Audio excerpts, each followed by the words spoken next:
दोस्तों, जब से भारत के रक्षा मंत्री राजनाथ सिंह ने ये ऐलान किया है कि दो देशों ने भारत के साथ ब्रह्मोस मिसाइल की डील साइन की है, तब से दुनिया के कई कोने में हलचल मची हुई है। खासकर मेडिटेरेनियन सी में इस समय तुर्की के कान खड़े हो गए हैं, क्योंकि हाल ही में भारत ने ग्रीस को LRLACM यानी long range land attack cruise missile offer की थी और ये खबर खुद ग्रीस की मीडिया की तरफ से सामने आई थी। ऐसे में इस बात की पूरी संभावना है कि भारत अपनी ब्रह्मोस मिसाइल को भी ग्रीस को देने को राजी हो जाए। अगर हम देखें तो पिछले कुछ समय से लगातार ग्रीस और साइप्रस से भारत के रिश्ते मजबूत हो रहे हैं। पिछले कुछ महीनों में लगातार भारतीय सेना अध्यक्ष ग्रीस के दौरे पर भी जा चुके हैं। इतना ही नहीं, हाल ही में भारत ने ग्रीस के साथ पहली बार मेडिटेरेनियन सी में युद्ध अभ्यास भी किया, जहां पर भारतीय जहाज पहली बार ऐसा कुछ करते दिखाई दिए। हालांकि पहले ये कयास लगाए जा रहे थे कि फिलीपींस के अलावा जिन दो देशों से ब्रह्मोस मिसाइल की डील साइन हुई है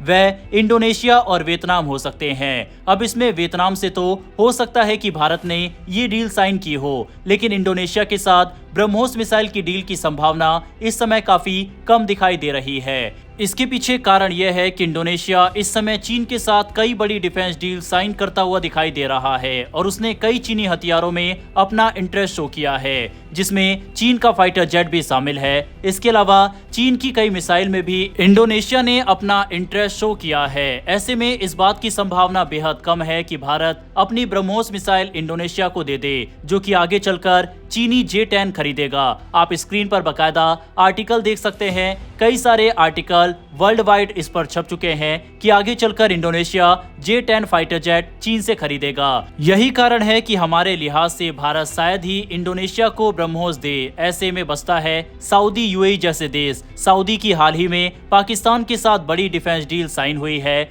ऐसे में सऊदी के साथ भारत ब्रह्मोस मिसाइल की डील करेगा, ये जानते हुए कि सऊदी की पाकिस्तान के साथ भी रिश्ते अच्छे हैं, इसकी भी संभावना काफी कम दिखाई दे रही है। रही बात UAE की, तो पिछले कुछ समय से कोई बड़ा दौरा UAE के डिफेंस एक्सपर्ट्स वगैरह का या डेलीगेशन का नहीं हुआ। यही कारण है कि राजनाथ सिंह ने जो ये ऐलान किया है कि इस महीने 4000 करोड़ रुपए की जो दो देशों ने ब्रह्मोस मिसाइल की डील साइन की है, उसमें एक देश वियतनाम हो सकता है और दूसरा ग्रीस हो सकता है। हालांकि दोस्तों, ये सिर्फ हमारा अनुमान है, क्योंकि ग्रीस ने भारत से ब्रह्मोस मिसाइल की मांग भी की है। कई बार ग्रीस के एक्सपर्ट्स ने भारत की ध्वनि प्रोग्राम, साथ ही ब्रह्मोस मिसाइल की जमकर तारीफ भी की है। तुर्की और ग्रीस के बीच पहले से ही कई मुद्दों पर टकराव है, खासकर मेडिटेरेनियन सी में। ऐसे में भारत की ब्रह्मोस क्रूज मिसाइल भी ग्रीस के लिए एक आकर्षक विकल्प मानी जा रही है, क्योंकि ब्रह्मोस की सी स्कीमिंग कैपेबिलिटी उसे दुश्मन के रडार से बचाते हुए सीधे टारगेट तक पहुंचाती है। इसका मतलब यह है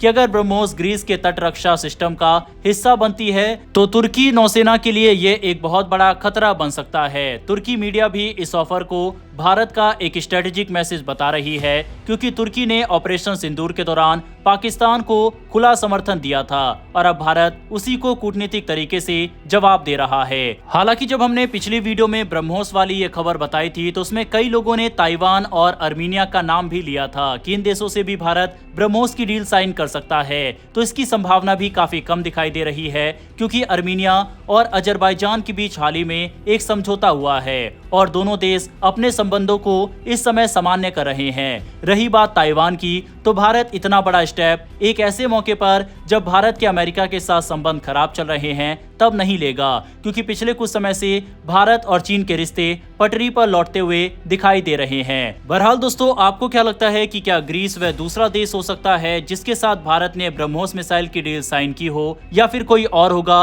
अपनी राय कमेंट बॉक्स में लिखकर बताइएगा। बढ़ते हमारी अगली खबर की तरफ, जो कि रुद्रम 3 को लेकर आ रही है। भारत अपनी हवाई ताकत को और मजबूत करने की तैयारी में है। Defence research and development organisation यानी DRDO इस समय एक बेहद ताकतवर हथियार पर काम कर रहा है, जिसका नाम है रुद्रम 3। यह एक हाइपरसोनिक एयर लॉन्च मिसाइल है जो 500 किलोमीटर से ज्यादा की दूरी तक अपने निशाने को मार सकती है। जुलाई में इसके ट्रायल सफल रहे थे और अब इसे और बेहतर बनाने पर काम चल रहा है। ये 2 स्टेज वाली चलने वाली मिसाइल है, जिसकी खासियत यह है कि इसे रोकना लगभग नामुमकिन है। इसके अंदर इतनी एडवांस तकनीक है कि अगर दुश्मन इसके खिलाफ मिसाइल दागे भी तो ये अपनी दिशा बदलकर उसे चकमा दे सकती है और फिर भी निशाने पर सटीक वार कर सकती है। रुद्रम 3 DRDO की रुद्रम मिसाइल परिवार का सबसे एडवांस वर्जन है। पहले के वर्जन रुद्रम 1 और रुद्रम 2 सुपरसोनिक थे, लेकिन रुद्रम 3 उनकी तुलना में कहीं ज्यादा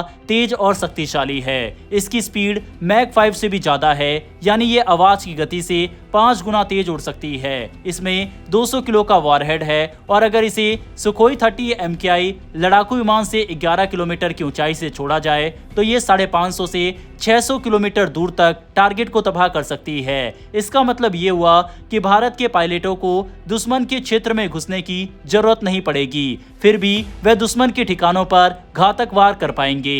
ये मिसाइल खास तौर पर दुश्मन के एयर डिफेंस सिस्टम को खत्म करने के लिए बनाई गई है। इसका इस्तेमाल suppression of enemy air defence यानी सीड मिशनों में किया जाएगा। रुद्रम 3 का सबसे बड़ा फायदा यह है कि ये दुश्मन के रडार, एयरबेस, बंकर और कमांड सेंटर जैसे अहम ठिकानों को एक ही हमले में तबाह कर सकती है। इसमें 2 तरह के सेंसर लगे हैं, एक रडार सिग्नल को पकड़ने वाला और दूसरा इंफ्रारेड सेंसर जो टारगेट की गर्मी पहचान कर उसे ट्रैक करता है। इससे ये मिसाइल हर मौसम में और किसी भी समय अपने टारगेट को सटीक निशाना बना सकती है। रिपोर्ट्स के मुताबिक रुद्रम 3 की सफलता दर 90% तक है, यानी अगर इसे छोड़ा जाए तो लगभग हर बार ये अपने लक्ष्य को मारती है। इसे रोकना बेहद मुश्किल है क्योंकि ये मिसाइल हवा में रहते हुए लगातार अपनी दिशा बदलती रहती है और दुश्मन के इंटरसेप्टर मिसाइलों से बच निकलती है। अगर कोई देश इसे गिराने की कोशिश करे तो एक रुद्रम 3 को रोकने के लिए कम से कम 4 मिसाइलें दागनी पड़ेंगी, फिर भी सफलता की संभावना 50% से कम रहेगी। यही वजह है कि इसे गेम चेंजर कहा जा रहा है। डीआरडीओ ने हाल ही में सुखोई 30 MKI में इस मिसाइल के ट्रायल किए, जिसमें इसे एक फाइटर जेट से सफलतापूर्वक छोड़ा गया। इन ट्रायल्स में यह जांचा गया कि मिसाइल विमान से अलग होने के बाद स्थिर रहती है या नहीं और इसका गाइडेंस सिस्टम सही काम करता है या नहीं। सभी टेस्ट सफल रहे और अब अगले चरण में 2026 तक असली फायरिंग टेस्ट किए जाएंगे। डीआरडीओ के मुताबिक ये मिसाइल लगभग 80% स्वदेशी है और इसे आत्मनिर्भर भारत के तहत बनाया जा रहा है। इसमें अडानी डिफेंस जैसी निजी भारतीय कंपनियां भी उत्पादन में हिस्सा ले रही है ताकि बड़े पैमाने पर निर्माण शुरू किया जा सके। वहीं इस मिसाइल की एक और खासियत यह है कि सुखोई 30 MKI विमान एक बार में 4 रुद्रम 3 मिसाइलें लेकर उड़ सकती है। इसका मतलब यह है कि एक ही मिशन में 4 अलग अलग लक्ष्य नष्ट किए जा सकते हैं। एक मिसाइल दुश्मन के रडार को धोखा देने के लिए जाएगी, दूसरी रडार को तबाह करेगी, तीसरी रनवे पर वार करेगी ताकि विमान उड़ ना सके और चौथी कमांड सेंटर को खत्म करेगी। पहले जो काम 4 अलग अलग ब्रह्मोस मिशनों से होता था वह अब एक ही फाइटर जेट एक ही शॉटी में कर सकता है। इससे लागत भी कम होगी और खतरा भी। रुद्रम 3 के आने से भारत की हवाई ताकत कई गुना बढ़ जाएगी। ये मिसाइल भारत को उन देशों की कतार में खड़ा कर देगी जिनके पास हाइपरसोनिक हथियार है। चीन, रूस और अमेरिका जैसे